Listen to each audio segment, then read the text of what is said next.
Now, the greatest radio shows of all time. Suspense. The Shadow Node. Washington calling David Harding, counter-spy. Classic radio theater. The Great-Gildersleeve. Fibber McGee and Molly. Dragnet. Gunsmoke. The Lone Ranger.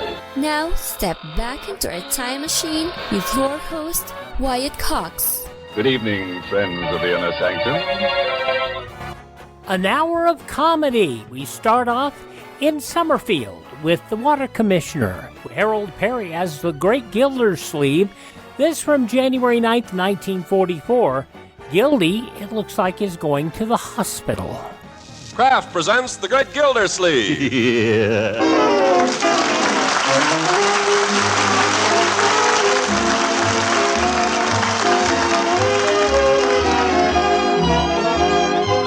The Kraft Cheese Company will also bring you the Kraft Music Hall every Thursday night. Present each week at this time Harold Peary as the Great-Gildersleeve, written by John Wheaton and Sam Moore.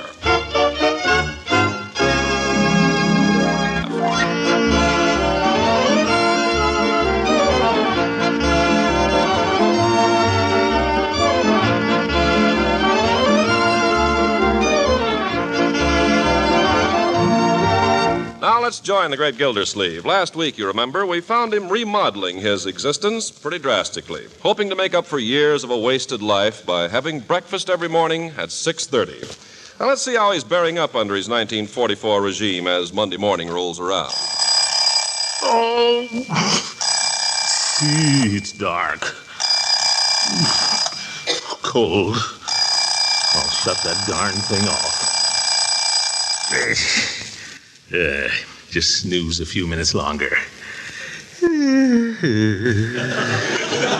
And so the great man rolls over as who is not and catches another 40 winks. Half an hour later, he's still sound asleep. Hey, Unc, get up. Breakfast is ready. Go away. Leave me alone. Come on, you've been making everybody get up at 6:30. You gotta play fair. Leave me alone, Leroy. Uncle Lloyd, I thought you were up long ago. What's the matter? Nothing's the matter. What's all the excitement? Well, breakfast's been ready for 15 minutes. Why aren't you up? Well, the alarm clock didn't go off. Well, it's almost 7:15. You're not sick, are you? Sick? I might be. I don't feel exactly, I don't know. Oh, I hope you're not getting the flu. Any pain in your chest? Sort of. You kind of ache all over? I guess so. Oh, dear, I better call Dr. Pettibone. Oh, no, doctor. I'll be all right. Oh, yes. With all the flu there is in town, I'm not taking any chances. Leroy, get the thermometer, will you, while I call Dr. Pettibone? Sure. I haven't any fever. Now, never mind. Keep it in your mouth for 3 minutes and don't look at it. Big secret, eh? Here it is, Unc. I won't do it. Now, be brave. Shake it down, Leroy. It only says 98 now. Shake it down anyway. Maybe I'm subnormal. Could be. Shake it down and bring me my watch off the dresser. Oh, I can tell a minute by counting to 60. Bring the watch, Leroy. Okay. Okay, you don't have to get so excited. Mr. Gildersleeve, what's this out here? Oh, don't worry about me, Bertie. Probably nothing at all. Oh, my sister had the flu and it's terrible. You better not take any chances. Does it hurt when you breathe? Yes. It sort of hurts a little. Oh, my goodness. I don't suppose you want any breakfast then, will you? Well, whatever's the best for me, Bertie. What's the saying, though? Feed a cold and starve a fever. I suppose flu is like a cold. Maybe you got a fever. You haven't taken your temperature yet. Leroy, go get your breakfast. Okay. Gosh, you try to help. Yes, I think I better have a pretty substantial breakfast, Bertie. Try to head this thing off. Yes, sir. Just plain things, of course, nothing rich or fancy. Oh, no, sir. A little dry toast and tea, maybe? Well, I think a half a grapefruit, perhaps. Some oatmeal with a little cream and sugar. Eggs turned over with a few slices of bacon. Crisp. Some toast, possibly marmalade, and plenty of hot coffee. You think you can handle all that? Yeah, I'll try, Bertie, but I don't think I better get up. Oh, no, sir. I'll bring it to you right here. Yeah, thank you, Bertie. Uncle Lloyd, Dr. Pettibone will be here about 9. Now, you just stay here and rest while we have breakfast. All right, my dear. Confounded nuisance getting Dr. Pettibone over. Still, you can't be any too careful.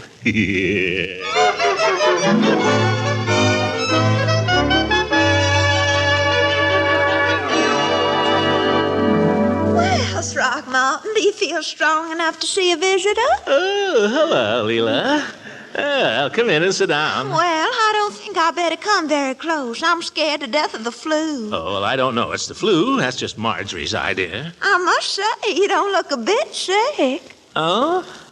You can't tell, Leela. These things sneak up on you. Marjorie's called the doctor. Oh, what doctor did she call? Pettibone, naturally. He's always been my doctor. Well, there are other doctors in Summerfield. Well, you've always called Pettibone. Yes, but he's not really very satisfactory. I believe I'll try Dr. Hargrave next time. I hear he's much more scientific. Who told you Hargrave was scientific? Well, lots of people. He told me himself, too. Oh? Where did you meet him? At that party New Year's Eve. Didn't you meet him? I don't think so. Mm-hmm. I guess you and Miss Goodwin didn't bother much with meeting people. We met everybody that was there. Well, you couldn't forget Dr. Hargrave. He's very tall, distinguished, slender. I knew right away he must be a surgeon. He has the loveliest hands. Was he the fellow that took you out in the kitchen? Oh, no. Was he the one that was following you around with a plate of ice cream? Oh, that silly man. No, that's not the one. Oh, I know. He was the fellow you were waltzing with. Throckmorton, I'm simply amazed at how much you noticed me. And all evening, poor Miss Goodwin thought you had eyes only for her. Stop harping on Miss Goodwin. Was it Hargrave you were whirling around with? Oh, he waltzes beautifully. It's because he studied in Vienna, you know. Everybody in Vienna waltzes beautifully, I've heard. Why don't you try Dr. Hargrave, Throckmorton? Because I want a doctor, not a dancer. Oh, pooh. Dr. Hargrave's 10 times the doctor that old Pettibone is. He studied all about the glands and everything. Yeah, just as I thought. One of these fellows with a smooth bedside manner treats women for diseases they haven't got. Throckmorton, I do believe you're jealous. I am not. I'm sick. Oh, yes, I forgot. You shouldn't be getting me all stirred up like this, Leela. Uncle Mort, here's Dr. Pettibone. Oh? Well, at least I know he'll be honest with me. Oh, hiya, Doc. Hello, Gildersleeve. Morning, Mrs. Ransom. Oh, good morning, Dr. Pettibone. I was just telling Throckmorton how relieved I am that he's in your hands. Oh. Yes. Thanks. Well, what's the matter with you, Gildersleeve? Well, he's been complaining of pain in the chest and general aches all over. It sounds like flu. Uh-huh. Well, we'll soon see. Unbutton your nightshirt. Well, I guess we'd better go, Marjorie. See you later, Throckmorton. Yes, well, if you're sick, I'm no doctor. Stick out your tongue. Biggest tongue I ever saw on a human. I always did say so and always will. Take a deep breath. I didn't get you up here to insult my physique. Come on. Hurry up. I've got really sick people to take care of. By George, Take a breath. What'd you have for breakfast? Just a light breakfast, hardly anything. Now, you might as well give me the facts. I'll check with Bertie anyhow when I go downstairs. Now, listen here, Pettibone. There's such a thing as medical ethics, whether you've ever heard of them or not. I don't mind your being old-fashioned and ignorant, but when you go snooping around my house, well, you just watch out, that's all. Now, don't holler at me. It's bad for your blood pressure. There's nothing the matter with my blood pressure. There's nothing the matter with you, period.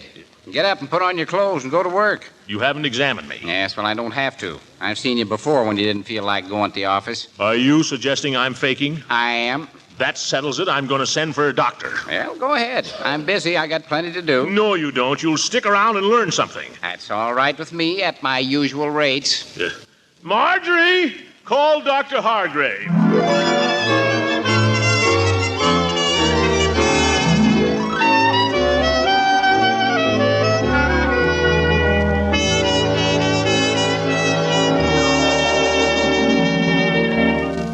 Wait a minute, Hargrave. What's that thing? This? Just a pharyngeal speculum. What are you going to do with it? Inspect the pharyngeal passages, look for signs of cystosis, calamoid formations, that sort of thing. You agree it's a wise precaution, Dr. Pettibone? Very sensible, Dr. Hargrave. Will it hurt? No. Just lie quiet. It won't take a moment.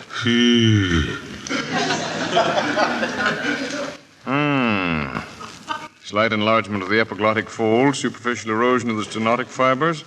No evidence of gray bars and interstices. You care to have a look, Doctor? Yes, I might as well. This is a nice gadget, Doctor. Yes, I've used it for several years, Doctor. Had a case of Ergelfolter's disease in 1940. This thing was invaluable. I can imagine. I concur with your findings, Doctor. Thank you, Doctor. Well, Mr. Gildersleeve, I think we can safely say you're not suffering from either primary or advanced pharyngitis, Mitchell's disease, Ergelfolter's disease, or laryngeal mycoma. Are they all fatal? Oh, no. No, you mustn't be nervous in an examination of this kind, you know. Just a careful checkup. Now, let's see. You complained of breathing difficulty? It's all right now. Now, Gildersleeve, you asked for an examination, and you're going to get it. You're no longer in charge, Pettibone. Mr. Gildersleeve, I'm merely consulting with Dr. Pettibone. Oh, no. Dr. Pettibone is consulting with you. Oh, was that your understanding, Doctor? Whatever you like, Doctor.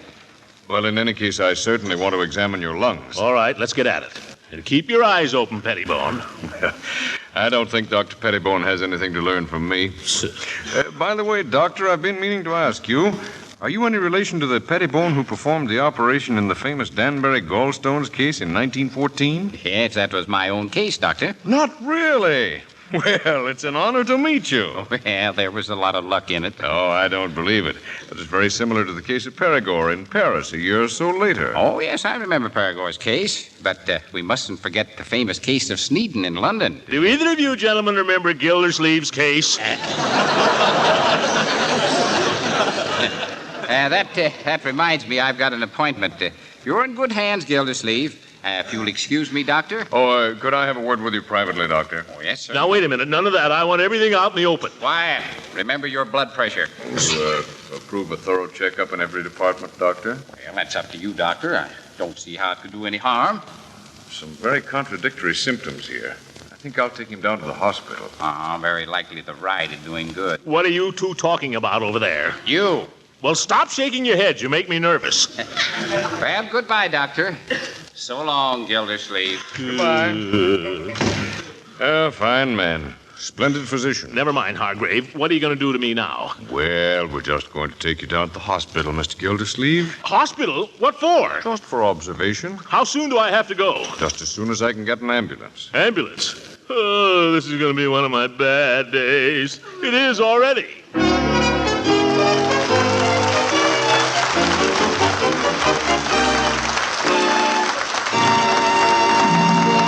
The great Gildersleeve will be with us again in just a moment. Truly a bad day for the great Gildersleeve, January 9th, 1944, on Classic Radio Theater with Wyatt Cox.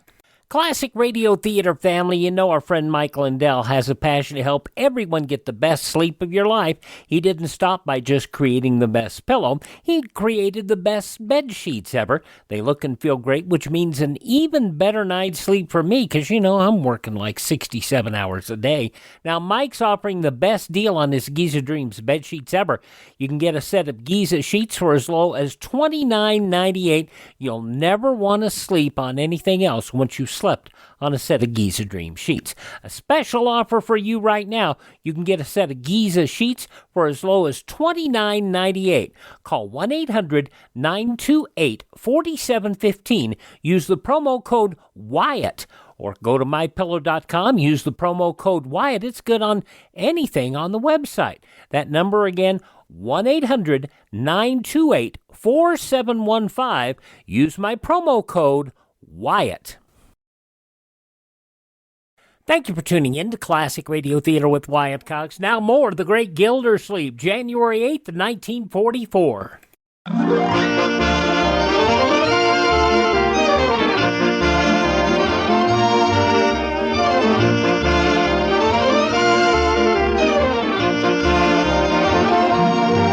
Well, let's see now how Gildersleeve's making out. When we left him, he was on his way to the Summerfield Hospital for observation, and there we find him now in room 218.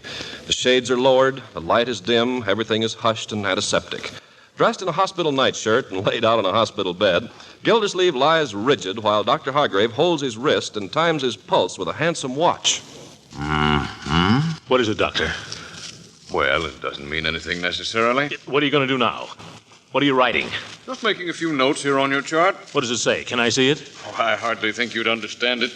Better just to lie here and relax. How can I relax if I don't know what's going on? No. Just relax, drink plenty of liquids, get a good night's sleep, and in the morning we'll give you a thorough going over. What do you mean? Well, we have certain tests, metabolism, and so on. I've left full instructions. Doc, you're not going. Oh, I'll drop by again this evening. You're not going to leave me here alone with that old crab out in the hall. Miss Fosdick? I don't know her name. She came in here and took my clothes. Well, you have to make allowances these days. The floor nurses are badly overworked. Anyway, I've arranged for a special nurse for you. Do I need a special nurse? Well, I thought you might like one. She's no ordinary nurse. Yeah. Yes, Miss Riley's handled a good many cases for me. She'll be coming on any minute now, so if you don't mind, I think I'll be running along. That's perfectly all right, Doctor. You go right I'll ahead. join you again this evening. In the meantime, don't worry. Don't worry. Not a bad fella. Wonder what he charges. Gosh, 3 visits already. Ambulance, $6 a day for the room, at least $8 for the nurse. Miss Riley, eh? Yeah, probably Irish. Blue eyes and black hair. Sure, a little bit of heaven fell from out the sky one day. Oh, nurse, I feel terrible. I wonder what the doctor wrote on that little chart. Maybe I could just take a peek. Floor's cold. Where are my slippers? Oh, way under the bed. Get back in that bed! Oh! What are you doing under there? What are you doing in my room? I didn't ring for any nurse. Get back in that bed. Now listen, I have a special nurse of my own coming, Miss Riley. I'm Riley.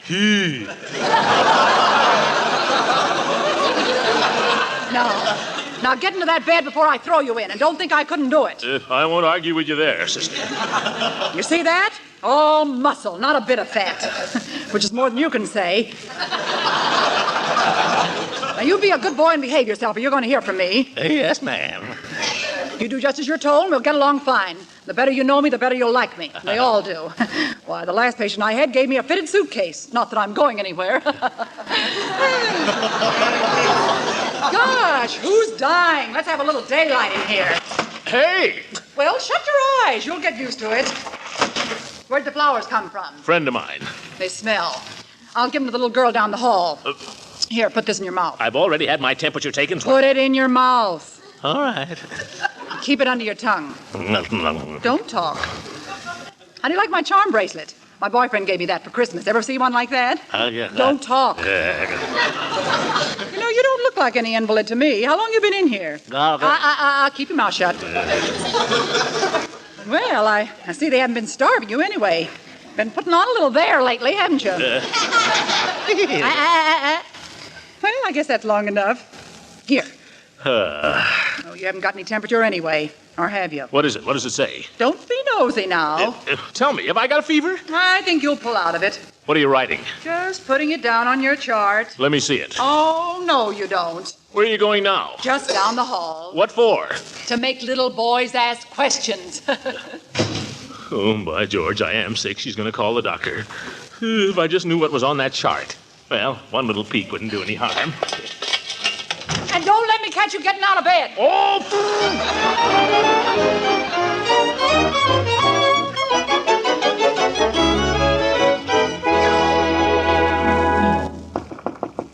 Yes? Are you awake, Gildy? Oh, that's you, Judge? Yes, come in. Well, so they finally... Now, see, Hooker, I'm not supposed to get excited. I'm sorry, Gildy, I'm sorry. But you look so darn funny. There's nothing funny about it. I'm a very sick man. Sorry, old man. Sorry. Of course, it's not funny. I just came up to inquire how you were. I wasn't even going to disturb you, but I thought I'd just tiptoe in for a minute, and then when I saw you lying there in that bungalow apron... Now, listen, you. I'm sorry. This is no bungalow apron. It's a hospital nightshirt, and I didn't design it. Well, how do you get into it? Well, if you must know, it buttons up the back. Oh, surgical gown, probably. Huh? When I had mine out... It's a what? Surgical gown. They use them on the operating table. Easier to slip off and slip on again. Judge, close the door. What for? Close it. Just as you say. Now, did Did you talk to anybody before you came in here? Just the nurse down the hall. What'd she say? Well, she told me where to find you and said not to stay too long. What'd she say about me? Not a thing. Oh, just as I thought. What do you mean? They won't talk to me either. I can't get a straight answer from any of them, Judge. They won't even tell me what's wrong with me. And that Dr. Hargrave. I hear he's a very good man. A hard man to put your finger on. Well, I understand he studied in Vienna. Maybe he did. What do they teach him in Vienna? You don't know and I don't know. Some pretty strange things have come out of Vienna.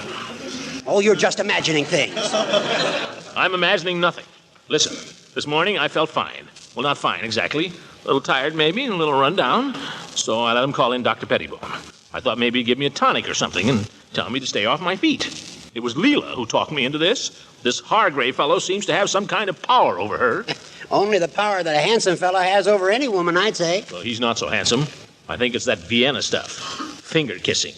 By George, I wish I had Pettibone back. He told me to get up and go to work. But this bird sends me to the hospital for observation. What's that? Well, he just wants to check your symptoms and see whether they develop. There's more to it than that.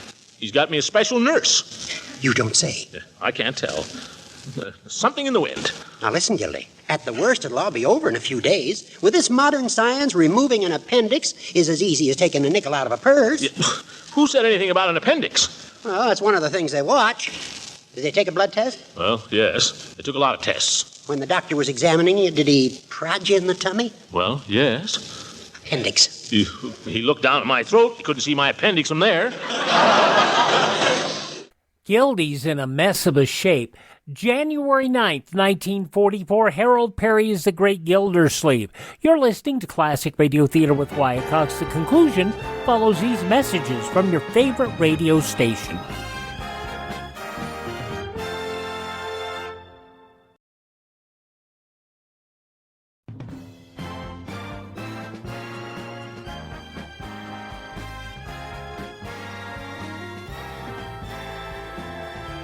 Thanks for tuning in to Classic Radio Theater with Wyatt Cox on your favorite station. Gildersleeve's in the hospital. This is going to be interesting. The Great Gildersleeve, January 9th, 1944. Well, it could be tonsils, but appendicitis is more likely. And believe me, Gildy, it's nothing. Why, I had mine out 5 years ago. Look. I don't want to look. And all they do, they give you a couple of sleeping pills to make you drowsy. Then they sneak up on you and clap that cone over your face with the ether. Before you know it, bingo. That's what I'm afraid of, that bingo. Well, how's the patient? Ready to go Betty by? Hello, Miss Riley. This is Judge Hooker, my lawyer. How do you do? Always glad to meet a lawyer. I might need one myself someday. I was just leaving, Miss Riley. Judge, don't go. The judge is right. We're closing up here now. Yep. I'll just get you a glass of water. Judge. Yes, Gildy? Do me a favor. Get Dr. Pettibone back in the case. But, Gildy, how can I do that? You fired him. I didn't fire him. I just insulted him. Get him back, Judge. I don't care how you do it. Well, I'll try. Tell him to be here the first thing in the morning before they can do anything. I want him to keep an eye on this Hargrave fellow. Here we are. Take the glass. What for? I'm not thirsty. Well, goodbye, Gildy.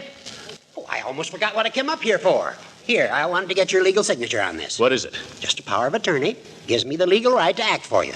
You know, in case anything happens. It's always best.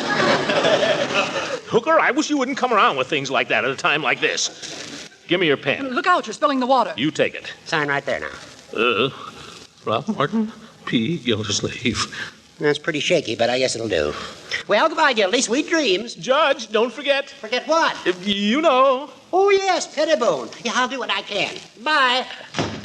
Now, sonny boy, you're going to have a nice long sleep. I doubt if I sleep a wink. Oh, yes, you will.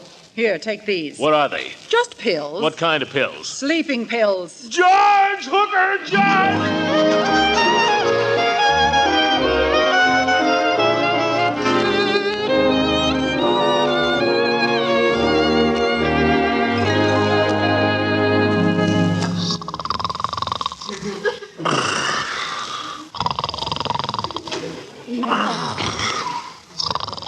Come on, sonny boy, wake up. Wake up and hear the birdies. Right away, Birdie. Come on, pull yourself together. Huh? You've got company waiting. Company? Here, comb your hair. You look terrible. Thanks. What time is it? 10:30? I must have slept. I'll say you slept 14 hours. Well, I was overdue. That look better? I guess you won't scare anybody. All right, you can come in now. Oh, Oh, Uncle Mort. Marjorie. How are you? How do you feel? Did you have a good night? Hi, Unc. Oh, and little Leroy. Leroy, why aren't you in school? He insisted on coming. I was worried about you, Unc. I had to know how you were. Well, that's very touching, my boy. If true.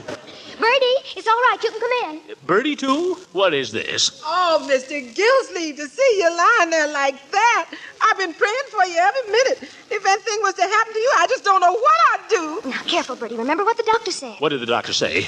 Nothing, Uncle Mort. Listen, what's this all about? What's everybody gathering here for? Who sent for you? Nobody. I don't believe it. I know. It's the crisis.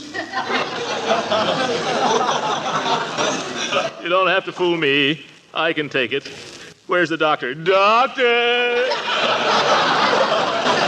Now, calm down, Uncle Mort.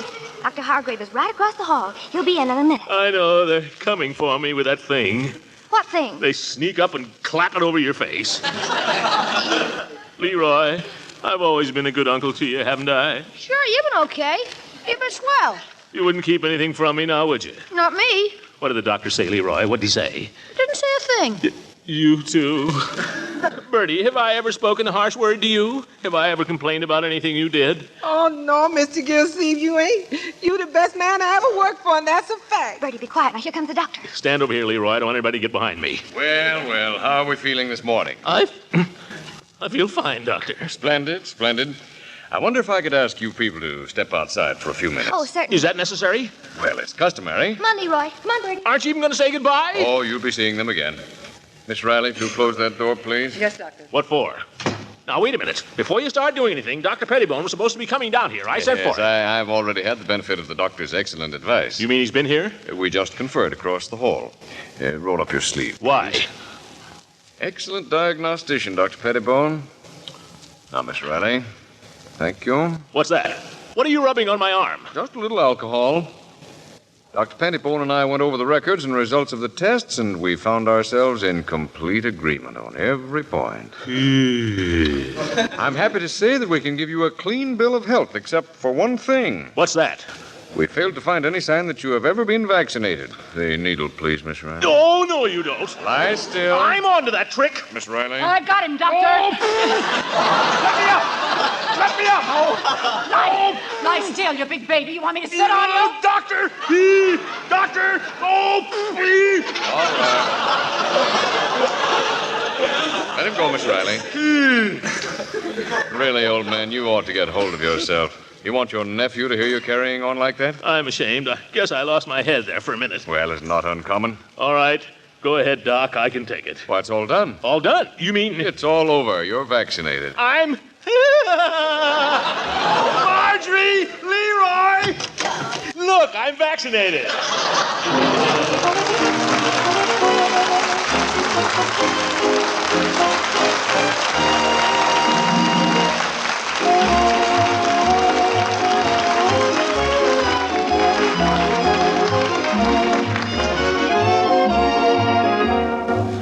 Well, I guess I'll be paying doctor bills for months, but I was lucky I didn't have the flu.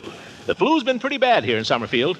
Mr. Peavy's been down with it for a couple of weeks, I'm sorry to say. Of course, he's been with us in spirit all the while. But I know you'll all be glad to hear that he'll be back in business at the old drugstore next week. Good night, everybody.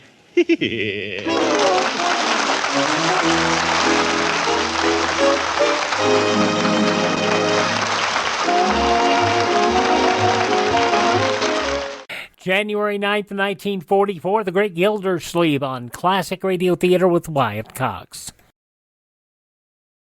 Now on Classic Radio Theater with Wyatt Cox, Lum and Abner from January 9th, 1942, an episode provided to us by Ted at RadioMemories.com, where the fighting continues, and not between Lum and Abner.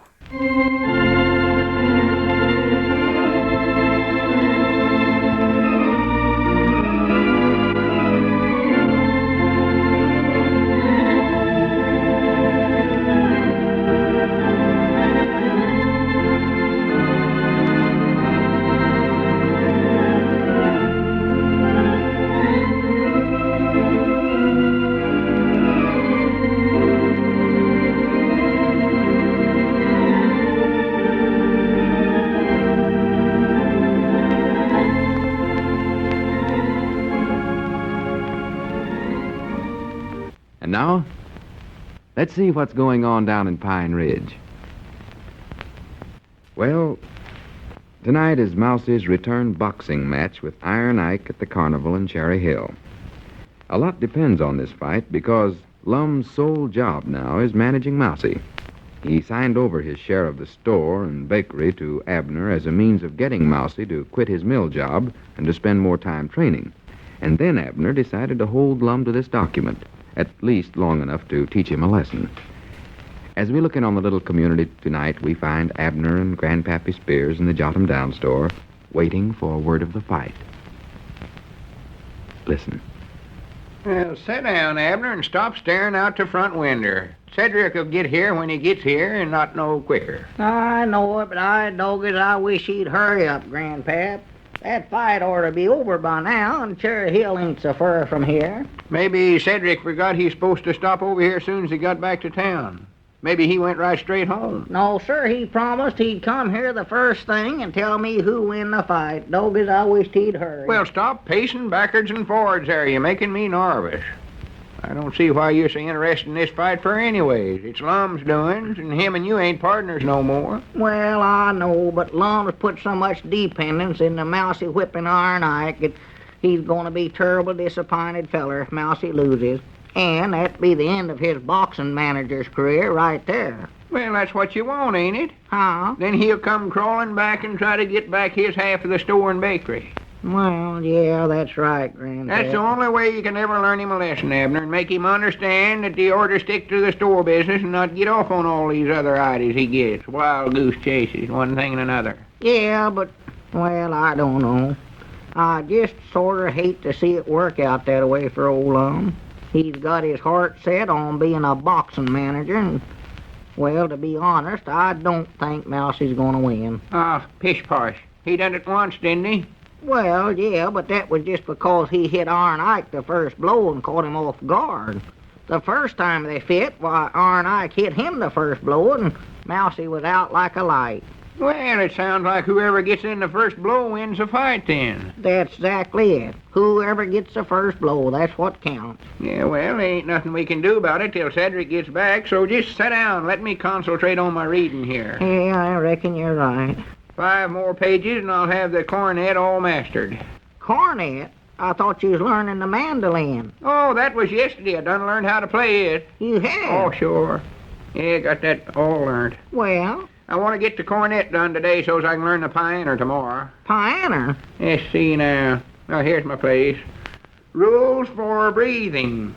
The fundamental rule for the beginner. Rules for breathing? Is that in there? Yeah, I reckon they figure a feller can play the cornet better if he's breathing. Well, natural he's going to do a heap more playing if he's alive. That book sounds awful silly to me. Oh, no, it's good stuff. Rule for the beginner on the cornet is that the breath should be forced into the mouthpiece. Wait a minute, Grandpap. Oh, no, Squire Skin. Huh? Squire. Reckon what that old skin flint wants. Into the mouthpiece of the cornet without inflating the cheeks or protruding the lips. That's interesting. Well, howdy, Squire. Come on in. Well, gentlemen, how are my good friends today? Just fine, Squire. You ever take up the cornet, Squire? Cornet? Why, no, I never did, Grandpap, no. Have you heard anything about the fight over at Cherry Hill, Abner? It's an awful easy instrument to take up. No, we ain't, Squire. Just reading about it here. I'm expecting Cedric back any minute, though. He went over there to see it. He did? Well, I don't imagine that he'll bring back very good news, Abner. Wished I had one to try it on. I feel rather sorry for little Mousie, fighting out of his class that way. Out of his class? Why, yes, Lum ought to know better than to throw his fighter into a match like that. He showed very poor judgment. Very poor. Well, I don't know that it was so poor. Now, Abner, anybody can see that. An inexperienced little fighter like Mousie Gray can't possibly have a chance against a big seasoned boxer like Iron Ike. Hasn't got a chance in the world, not a chance, no. Well, what if Mousie gets in that first lick, though? Well, yes, Grandpap, I grant you that is his one possibility. But it's a very slight one.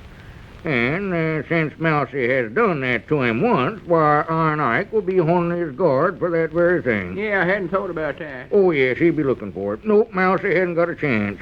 And poor Lum, I don't know how any one man can make so many mistakes. Now, just a minute, Squire. Lum don't make so many mistakes. Facts is, I think Mousie will win. Abner, don't be ridiculous. No, sir, I mean it. I'd be willing to bet anything that he will. You would? Well, I'll tell you what I'll be willing to do, Abner.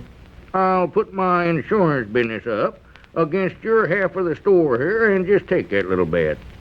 My half of the store. Oh, well, now, Squire. Don't do it, Abner. Don't you do it.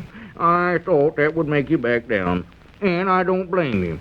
The less you stake on Lum's judgment, Abner, the better off you are. Hey, doggies, wait a minute, Squire. I believe I'll just take that bet. Hey, Abner, watch what you're saying. I know what I'm saying. Nobody ain't gonna talk about Lum that way. But, Abner, you can't risk your half the store here on Mousie's chances. He already has, Grandpap. Why, you can't do this to Abner. This is all he's got, this store here, and you know it. Well, the insurance business is all I've got. Well, I have a few little sidelines, but the insurance is my main source of income. Yeah, but listen, Squire, now... Now, you listen to me, Grandpap. A bet is a bet, fair and legal. I just happen to have the better end of this little wager. And as a matter of fact, this lucky loaf idea that Abner's operating in the bakery here is really my idea. So it's only right that I get something out of it. What do you mean, your idea? I was the one who originally gave the idea to Lum, and he just took it over without even consulting me. Well, yeah, but the way you wanted to run it was unhonest, Squire. We changed that. Well, it's the basic idea that counts, Abner, not the method of operation. Had I so desired, I could have brought suit against the bakery here and had a good case. Well, Lum figured out the idea when he put that locket in that first loaf of bread. That was the beginning of the idea. Well, he didn't know he had the idea, though, Grandpap. He put the Hey, look, locket in here comes there. Cedric. Huh? Running like all get out. Now we'll find out who wins. Well, I think we already know that, Grandpap. There can be only one answer to that. Here, hurry up, Cedric. Who wins? Yeah, Who hurry, wins the fight? Cedric. Did Mousie win? Wait till I get my breath. Well, hurry up. Boy, you ought to seen it. That was some fight. Well, how did it come out, Cedric? That's what we want to know. Yeah, who got in that first lick? That's the one Yeah, thing. who got the first lick, Cedric? Old Mousie did. Mousie? Yes, knocked Iron Ike right smack dab on his back. He did? Well, good for Mousie. Good for him. Did you hear that, Squire? Cedric, are you sure that that's what happened? Yes, Mom. I was standing right next to the ring, and I seen it. Knocked him right smack dab on his back. Boy. Well, I knew he'd do it. Knew it all the time, yes. Never was a doubt in my mind for 1 minute. You knew it all the time. Why, you said Mousie never had no chance, Squire. Just a minute ago you said that. Oh, well, well, you see, Grandpap, well, I was just joking, gentlemen. Just joking is all. Joking? You made a bet here with Abner. Bet your insurance business again his half of the store. Oh, Grandpap, why, you surely didn't think I was serious in that. That was just a little joke of mine. Just a little joke on Abner. You knew it was a joke, didn't you, Abner? Why, no, I never knowed it was, Squire. Well, I was just having a little fun out of you. I just wanted to see how far you'd go in backing up Lum. And I will say this for you, Abner. You've won my admiration. Well, I've got to be running along now, gentlemen. Well, now, wait a minute, Squire. No, I've got to get home, Abner. Give my congratulations to Lum and to Mousie. Well, I'll see you later. Good day. Well, I'll be dog. That old skin flint.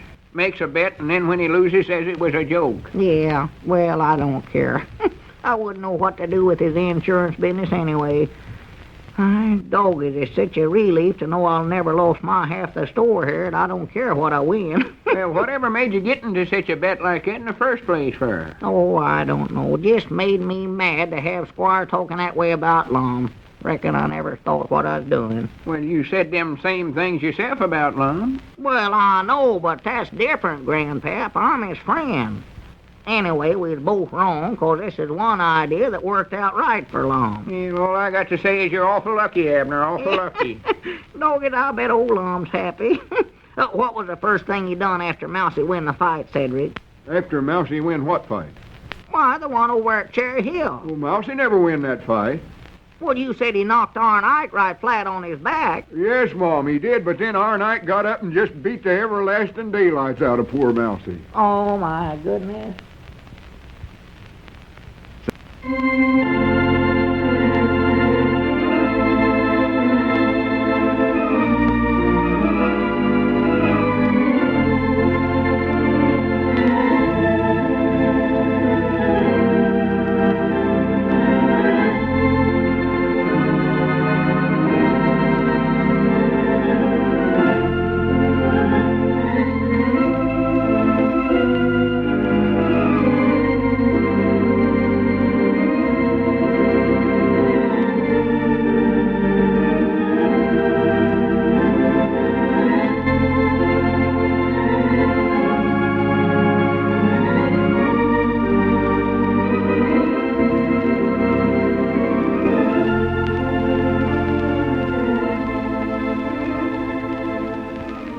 Lum can never catch the right break, can he?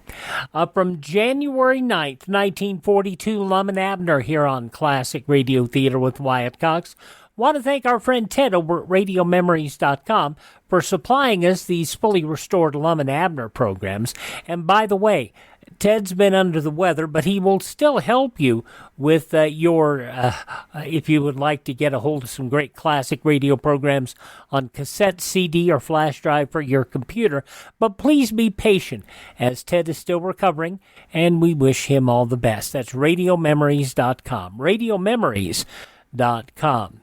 Please thank this station and support their advertisers. It's their kindness and courtesy that allow us to keep you up each and every time here on your favorite radio station. If you miss a day, you don't have to miss a single show. All of our shows are available on classicradio.stream. Stream the shows on demand. Learn about building a classic radio collection of your own. You can contact me directly. Find our social media links.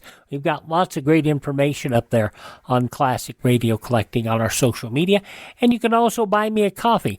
That buy me a coffee money helps us to acquire additional classic radio collections, and it also helps us in keeping our distribution channels open. That's classicradio.stream. Thanks for tuning in. Tell all your friends the great radio shows are right here at this spot on the dial. Classic Radio Theater with Wyatt Cox on your favorite radio station.